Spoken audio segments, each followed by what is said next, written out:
Success Insight shares the stories of the people with passion and drive who make things happen in the world. Here's your host, Howard Fox. Hello, everybody. This is Howard Fox. For my co-host, Randy Ford, I would love to welcome you to another episode of the Success Insight podcast. I hope wherever you are, whatever you're doing, you are having a fantastic day. Today's guest actually is very special because, I can actually say he's probably the most famous guest I've had on the show so far. And I know you're going to agree with me once we dive right in. So my guest is Andy Cowan. He is a writer, producer, performer, and author.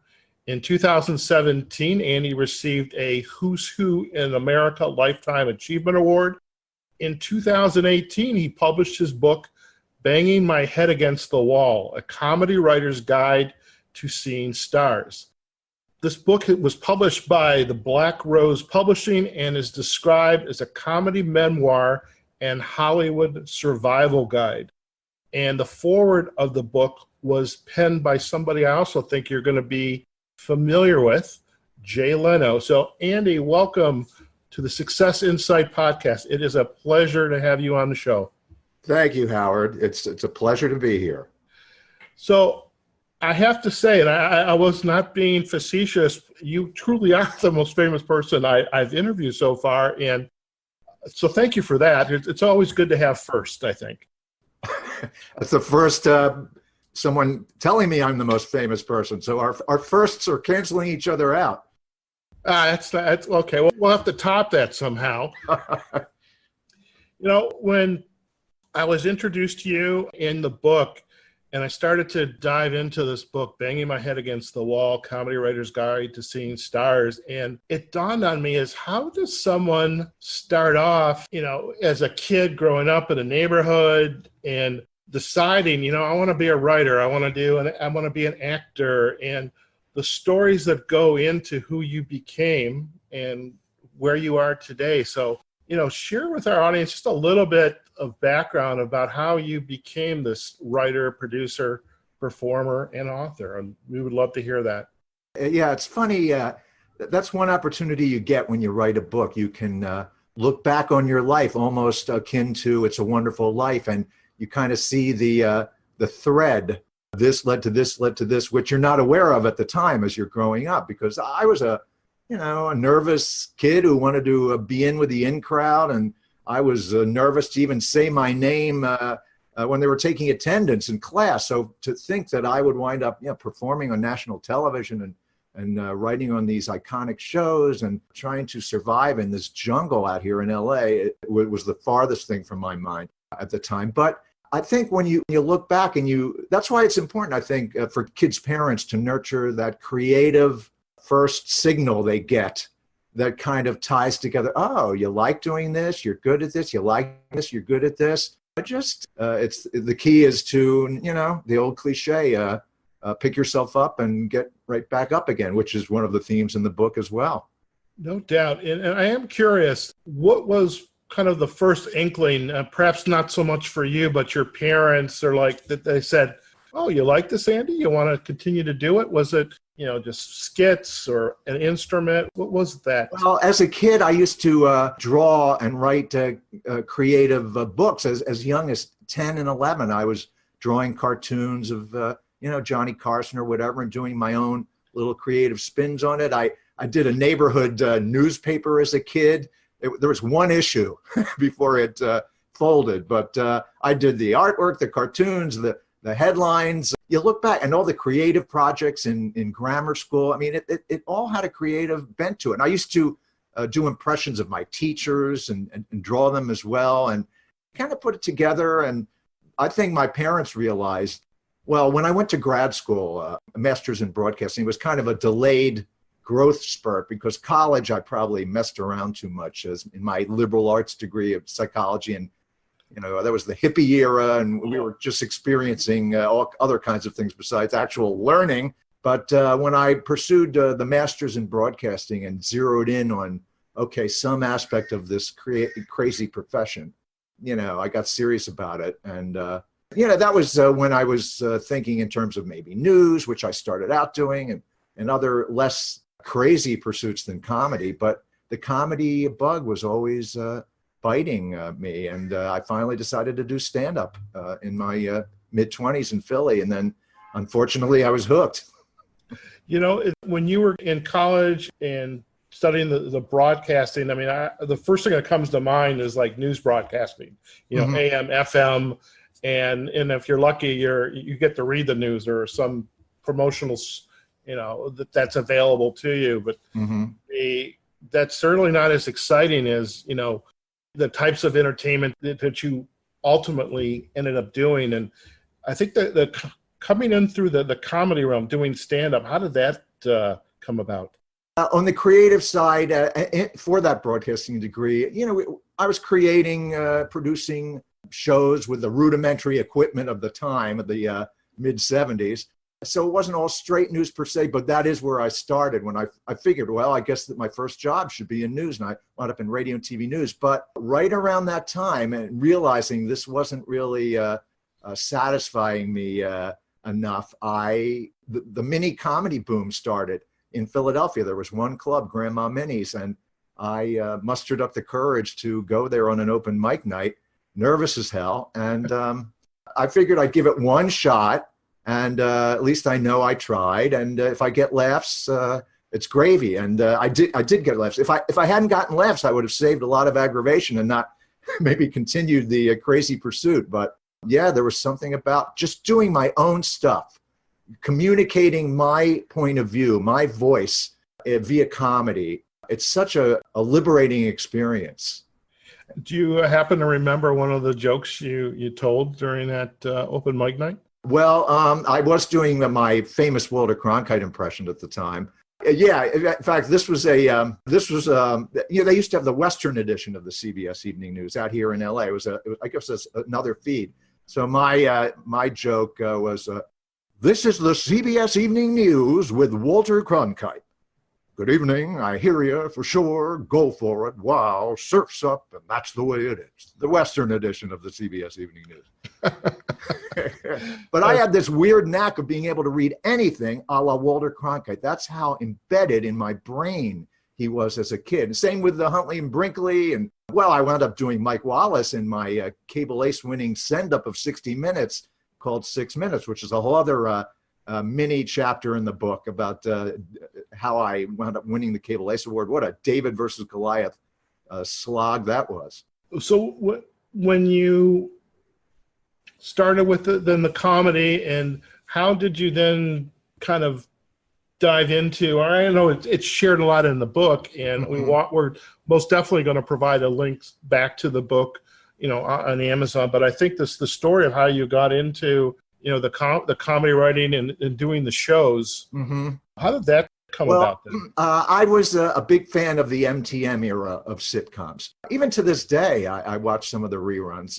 And, Mary Tyler Moore, Bob Newhart, Phyllis, Cloris Leachman's show. I met with the Charles brothers, who were producers on that show, a decade later when I was writing for Cheers, and they told me, oh, you were the one who watched that show. So that was their little dig at the audience for that show. But there was something, MTM was known for smart comedy and nurturing comedy writers. Grant Tinker, who headed it up, speaking of the opposite, one of the big themes of my book, his name evoked the opposite of what his name sounds like. He didn't tinker with the creatives. He was known for championing the freedom of the writers and doing the battles for them with the networks, which that's why, you look at so much programming today, and there's so many chiefs and so many, everything's done by committee, and they haven't learned that you let the creatives do their thing, which is the case with Seinfeld. And that's when you get, the magic. But anyway, backtracking, I would write spec scripts for Taxi, multiple scripts for Taxi, which got a lot of nice responses, short of a bite at the time. And so I was dividing it between writing spec scripts and then dabbling in stand-up back east, and then deciding to come out to LA versus New York. That was after I stormed in on Saturday Night Live and arranged a phony meeting with Lorne Michaels, which is told in the book. That's a whole other story. That was hilarious, by the way, that story. Oh boy, was I green, and was I hungry, and was I gutsy. I think Wow. as I was reading it, I was thinking that took some, for the sake of better words, cojones. Yeah, you got that right. Unbelievable. Yeah, and then as I mentioned the book, I ran into him about 10, 15 years later at a party in LA, and I walked up to him and I asked him, "Do you remember a guy who stormed in on you?" And he didn't. So whether it happened all the time or not, I don't know. But So getting out to LA, for our audience, I mean, you're going to listen to the podcast. Hopefully you're going to go out and get a copy of this book. It's brilliant. thank Andy, you. you have been, in some ways, it's like you actually got invited to the party, or you have a seat at the table, so to speak, and you've been around, had conversations with, met, worked for icons of the entertainment industry. And Yeah, that's, Merv Griffin show, and last one I interviewed Orson Welles all the time. The day before he died, I performed on the show 5 times. That was my first showbiz job. and what was it like working with those icons? I mean, you're still a fresh kid, moving out west, Mm-hmm. and you're learning your trade, so to speak. And there's these icons, people that we grew up watching on TV back home. Yeah. What was it like to start to work with them, and what are you describing in the book that Well, in the beginning, I was nervous because I described the Merv Griffin show as Showbiz University. It was in the 80s, 81 to 86. I was still in my 20s when I started, and to be eyewitness to all these, as you mentioned, iconic figures in all walks of life, and I had to pre-interview them and met up with them, and met with Merv every day, and wound up writing his jokes later, and then he let me perform 5 times on the show. So, I mean, to think how nervous I was starting out, and there's something about having, like Woody Allen said, life is all about showing up. If you show up and you put your feet to the fire, it's amazing the degree to which you can, test yourself and push yourself onward. It's just anticipating things sometimes that is the most nerve-wracking. When you get into the situation, you instinctively try to make the very best of it, and that's what I tried to do. Something I liked in the book is you were describing the difference between working on Merv Griffin, appearing on his show as a guest, versus, say, Johnny Carson, who was the other side of the coin. Is Merv was very nurturing, and maybe things didn't go as well as you might have hoped. You pull up your adult pants and you get an opportunity to come out again. Whereas with Johnny Carson, if you didn't make it, you didn't make it. Oh yeah, in fact, Jay Leno talks about that in the foreword. That it's as much as Carson gets kudos for launching so many comics careers. Merv was very nurturing and supportive in terms of getting new people on the show, and also how it wasn't, as you say, an intense environment. It was more of a laid back party. Oh, don't worry about it, we'll do it again, that kind of thing. Gotcha. So going from this type of entertainment environment, I mean, in the book, I mean, it's very clear you have been a part of some of the most iconic shows on television. What have we got? Cheers, Seinfeld, Third Rock from the Sun. I mean, this is what I grew up when I had a TV. By the way, I have a TV, but I haven't put it on probably in a year. I just don't watch it anymore. Oh, you sound like a millennial. Yeah, that could be a good thing. Yeah. But these shows are just, I mean, the scenes from the show, episodes, they stick with us. And so how did that, entering into that type of environment, that kind of writing, how did that evolve for you? As I continued to write spec scripts, and I wound up writing the more you do, the more you can do. That's an old adage. And I was working at the Merv Griffin show, and I had a writing partner at the time who worked there, and we wound up writing a spec script for Cheers. And at the time, conventional wisdom was, don't write a spec script for a show you're interested in writing for, because they're going to be very picky about it. Write another show episode and let them see it. But we loved Cheers, and we wound up writing it. It was during the Shelley Long era. And then 6 months later, we even got it through a a friend who posed as a lawyer. I forget whether he actually went to law school, but we didn't even have an agent at the time. And lo and behold, 6 months later, we hear from him very casually that, oh, they liked your script or whatever. What?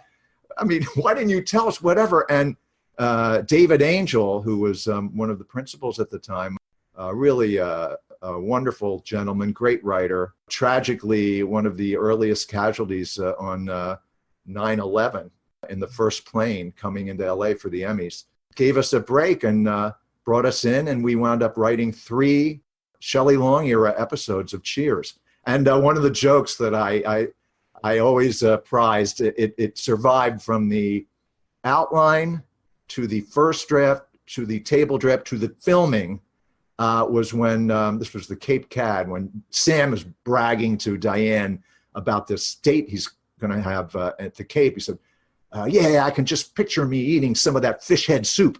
And Diane goes, bouillabaisse. And Sam goes, no, I mean it. They love that joke. And of course, they delivered it great. But to see that show filmed on its feet and the majesty of those 4 cameras moving on that iconic set and being introduced by the famous Jim Burrows, who was directing and one of the co-creators, what a thrill.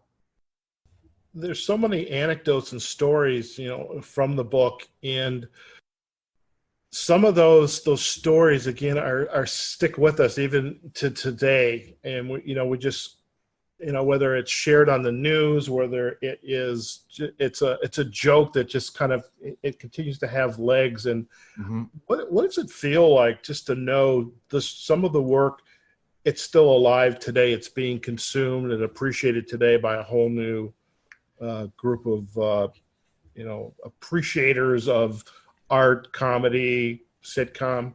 It's very satisfying to know, because especially with Cheers and Seinfeld, that people still connect with it. Generations removed from the original run of it still connect with the show. And as I mentioned in the book, the opposite, one of my big episodes for Seinfeld, which came from my life, I always used to think I should have done the complete opposite of whatever I've done up till now. Larry David liked, and wound up having George learn from that in that big finale. But the opposite is cited to this day in all walks of life, from politics, even somewhat for the rise of Trump. Apologies, by the way, but not to the 42% of you. Then I won't apologize. Taken, yes. Yes.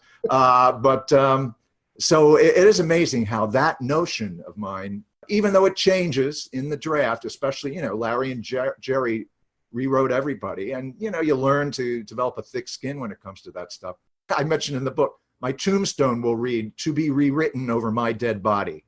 That's perfect. I think it really will. I think that's going to be my tombstone. It was interesting you just said that, you've got to have a thick skin, and the whole book, I mean, just kind of reading the stories, is you really have to have a personal sense of power, so to speak, of your own success orientation. Maybe this didn't work out, but you pull your pants up, you put your feet in front of them, and you go on to fight another battle. And that's what I get from a lot of this book. I mean, you've persevered, you've been very successful, and and I suspect that's a lesson, for the folks that are going to consume this book. You're going to have the folks like me who love Seinfeld, love Third Rock, love Cheers. But I think for the aspiring writer, the aspiring artist, there's a lot of lessons to be learned from what you've shared in this book. Oh, I appreciate that. Yeah, I hope they get a sense of the careful crafting of clever comedy. That was always the driving force for me. And they get to see original projects that were developed from the ground up and pitched to the buyers and their reactions and my reactions back. And so they can kind of go on that journey with me. And there's a whole chapter on cartoons. I wrote a whole bunch of cartoons for the syndicated strip Bizarro, brilliant artist, Dan Peraro, and tons of other comics. And so there's a lot of comedy in there, but a lot of lessons about, and, it's frustrating to this day. There are lots of, feasts and famine periods. And you really do have to just draw strength from your inner core and believe in what you're doing and and just look at setbacks as basically temporary snapshots in time. Those are very wise words, and something that a lot of our listeners, those who are aspiring leaders, managers themselves, I mean, you can't let the immediate circumstance cloud you from whatever your desire is. So those very wise words. I'm curious too, in the book, I'm actually excited about this. If you'll indulge myself and our listeners, is there's Sure. some episodes in the book of Seinfeld that perhaps didn't make it onto the screen. And Right. I was wondering if you could kind of talk through what some of those are. Sure. Yeah. I had a bunch. I was just in the zone when I was writing for Seinfeld. And, none of these wound up landing on the air for one reason or the other. And even Larry said, I'm sure you think whatever's you're doing is as good as what's on the air. And I nodded. So it was a very quirky process, which is what he echoed. But, some of the ones I liked were one was I had a couple stories about looking better by comparison. George will only take dates to movies featuring less good-looking actors. Why he suspects Jerry's latest movie date didn't go that well. You took her to a Tom Cruise movie? Yeah, so what? No wonder she was less enthralled with you. She spends 2 hours looking at Tom Cruise, then the first guy she looks at after that is you. And what exactly are you driving at? You should always take him to see movie stars less good-looking than you. Less good-looking. That's right. Until they really get to know you and fall under your spell. Too bad that new Godzilla remake isn't out yet. Godzilla? There's no movie star better looking than Godzilla that's less good looking than me? King Kong. So there's a whole, that was a whole story for George. I had one for Elaine where she only liked the auditory part of the relationship. She's raving about Paul, a new guy in her life none of the others have seen her with. That's because I don't like being with him. She connects really well with the guy over the phone, but it's never the same in person. He sounds like a Paul, but he looks like a Todd. So she prefers the inside Paul, but not the outside Paul. Elaine wonders why she can't just enjoy the audio portion of the relationship, avoiding opportunities to meet up with him in the flesh whenever possible. So that's one for Elaine. But there are tons of them in here. I think people will get a kick out of it. It's almost like a reboot of Seinfeld. I love it. It's interesting too, is some of these stories is like, I can see myself in some of that. It's like, looks good on paper, but yeah. Annie, in the time we have left, and most definitely for our listeners, we're going to direct them, to the book. Oh, and thank you. And by the way, I'm proud to say the National Comedy Center in Jamestown, New York, home of Lucille Ball, recently acquired the book. So that was really a kick. Fantastic. And so if our listeners want to learn more about you, where would they go to do that, besides obviously investing in this wonderful book? Well, yeah, they can go Amazon, Banging My Head Against the Wall, a comedy writer's guide to seeing stars. And then my website is www.andycowan.net. And they can see lots of samples of my work. And there's also a way to reach out to me via email. Fantastic. And you kind of alluded to it a few minutes ago about just kind of the resilience and picking yourself up. But is there a couple, in the minute we've got left, is there a kind of an insight to go that you would want to share with, whether it's, again, an aspiring artist, writer, podcast host, listener? What would you like to share? What additional piece of insight would you like to share for our audience? Well, in terms of outside influences or... if when they write out that epitaph on your tombstone. Oh, right. Maybe there's a little byline underneath it. Oh, okay. Yeah. Under the, see, already my tombstone's being rewritten. See, my body's not even cold yet. And I'm just doing my part. Well, boy, you really have to be a fighter. You got to keep up the good fight. There is some school of thought that says, maybe not everybody can pursue their dreams. It's almost likened to the overly rewarded generation that gets a trophy for everything. Not everybody, I guess, deserves a trophy, some people would say, but I would say, metaphorically speaking, you all deserve a trophy for keeping the fight, keeping your blinders on. Don't let discouragement and other petty jealousies and whatever other neuroses sprinkle into it. And I'm a king of neuroses, by the way. You'll see that in the book. Make you any less proud of who you are and what you're trying to accomplish, regardless of what the end result is. So if you can, and I struggle with this all the time, because the operative word is no in Hollywood. I say in the book, with the Hollywood sign, they should keep the H, knock down Hollywood, and replace it with hurry up and wait, because that's what this town is all about. But if you can just keep your own inner strength and self-pride alive, no matter what you're pursuing, and don't let the others beat you down, you deserve your own trophy, and I hereby bequeath it to you. Fantastic. I'm remiss, Andy. I should have asked in, say, like 45 seconds or less. Mm-hmm. What's going on with you right now? I mean, you've got this wonderful book. What's going on right now that you Well, it's funny. The book ends in an epilogue on a project that is continuing its life with other forces circling it, other big production companies. It's a comedy docuseries therapy project in which I'm the lead. We've had so much interest in this thing. This is the thing I met with David Steinberg about 10 times at his house.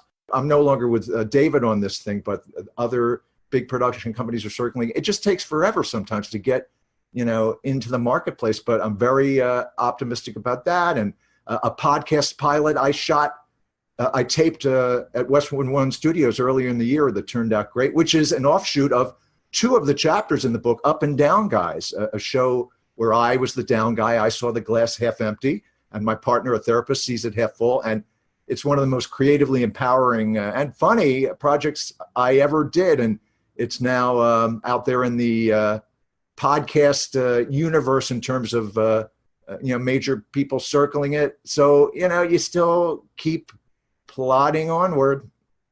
Definitely. Well, Andy, thank you so much for joining us on the Success Insight podcast. Truly appreciate it. Hang on for just a minute while we'll come right back. We're going to do a quick sign off. Again, it was a pleasure to get to know you through your work and just those nuggets that you've shared. So thank you so much, Howard. I really appreciate it. All right, folks, there you have it. We had Andy Cowan, writer, producer, performer, and author. His 2018 book, Banging My Head Against the Wall, A Comedy Writer's Guide to Seeing Stars. Wonderful book. We'll put a link to it on Amazon. You can also check Andy out on his website, www.andycowan.net. There you have it, folks. Wherever you are, whatever you're doing, we hope you enjoyed this podcast. Now go out there and have a fantastic day. We'll talk to you soon. Bye-bye. Success Insight is a production of Fox Coaching and First Story Strategies. Find us online, successinsightpodcast.com.